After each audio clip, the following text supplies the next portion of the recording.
Hello बच्चों, कैसे हैं आप सभी बच्चों। अपनी पिछली वीडियो में हमने पाठ 6 नाव बनाओ कविता पढ़ी थी और इसके अर्थ को समझा था। और अपनी इस वीडियो में हम इसकी पीडीएफ के बारे में बात करते हैं। तो चलिए, कविता की 10 पंक्तियां लिखिए। तो यहाँ पर आपको कविता पढ़नी है और उसके बाद इसकी 10 पंक्तियां लिखनी है। उसके बाद यहाँ पर शब्दार्थ दे रखे हैं।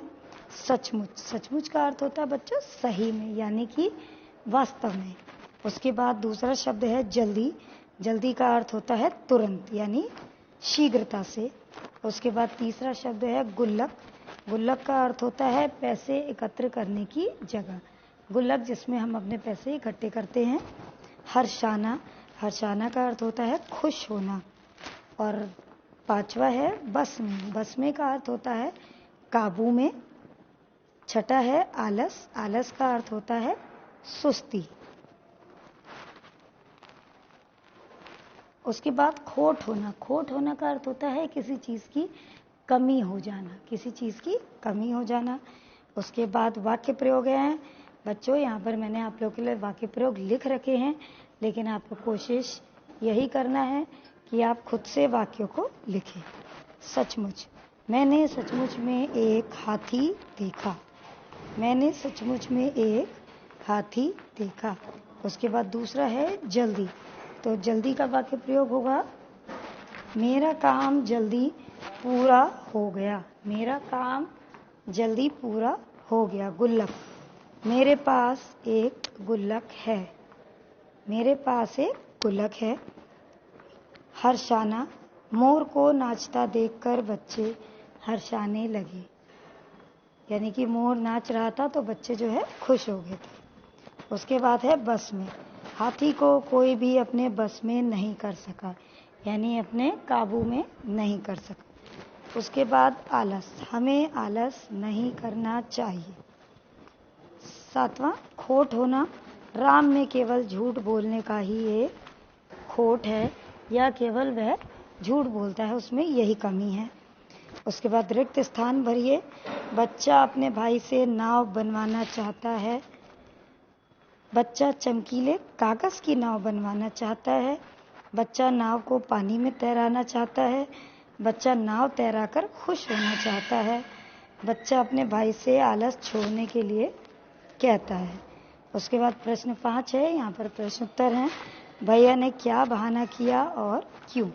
तो भैया ने ये बहाना बनाया बच्चों कि नाव बनाना जो है वो मेरे बस की बात नहीं है, क्योंकि उनको बाजार से कागज लाने में और फिर उस कागज को लाकर उसकी नाव बनाने में आलस आ रहा था।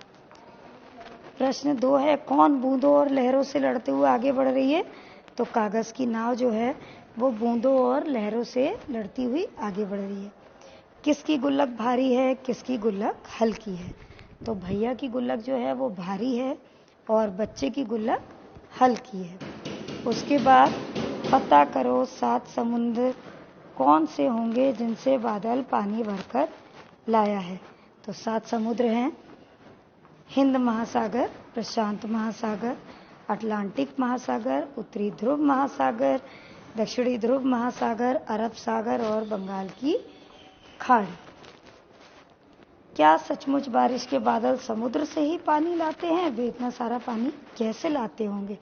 तो बिल्कुल सही, हाँ, बादल जो होते हैं वो समुद्र से ही पानी लाते हैं। और जब सूरज की गर्मी से ये जो समुद्र का पानी होता है भाप बनकर आकाश में चला जाता है, और जब ये भाप ठंडी होकर बूंदों के रूप में नीचे गिरती है तो यही बारिश कहलाती है। इसी को हम बारिश कहते हैं। इसके बाद देखिए, गृह कार्य है समान तुक वाले शब्द लिखना है। आया का पाया लिख सकते हैं आप।